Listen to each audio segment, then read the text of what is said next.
والجزائر تنادي.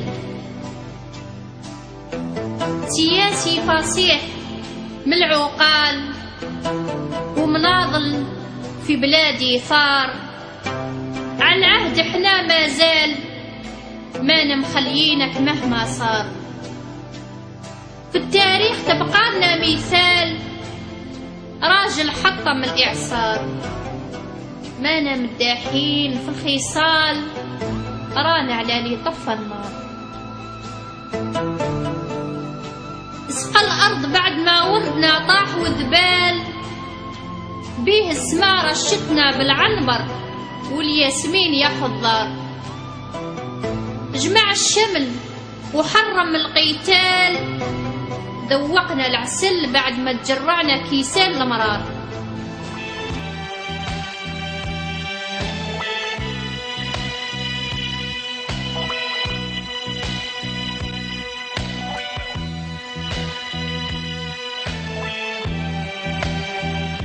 أنا جئت رسول حب وسلام، رسول محبة وسلام.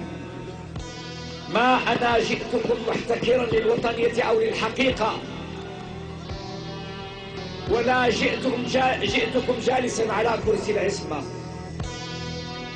ولكن جئتكم اليوم لتعلموا بأن الجزائر ليست بخير، وأنه لا بد من نهوض كرجل واحد لإنقاذها من محنتها، تناديكم بجراحها، تناديكم بأمواتها، تناديكم بقتلاها، تناديكم بضيحاياها، تناديكم الجزائر.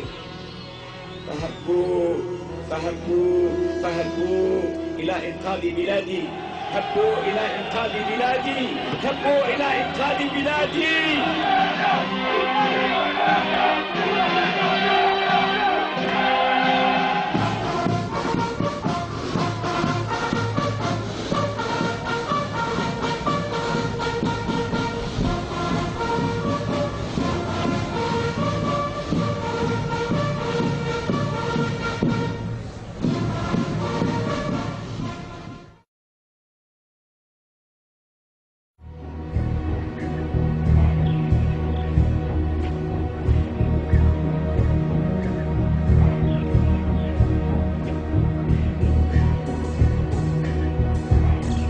جيتكم من أجل الوئام الوطني، قواعد الوئام الوطني، قواعد المصالحة الوطنية.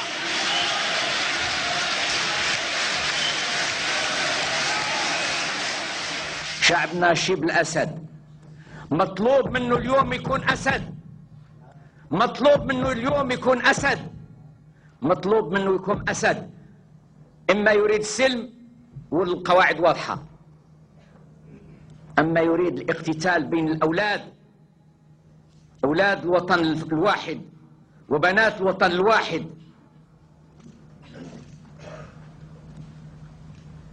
ومواطني الوطن الواحد.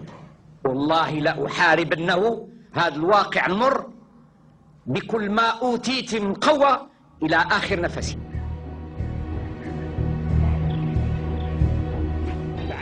أمام الله وأمام الشعب الجزائري بأنني قادر على إخماد نار الفتنة، قادر على إخماد نار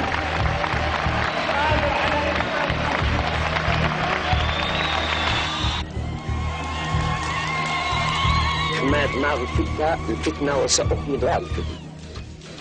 ثانيا سأنعش الاقتصاد الجزائري. ثالثا سأعيد الكرامة للجزائريين. رابعا سأعيد الجزائر مكانتها بين الأمم.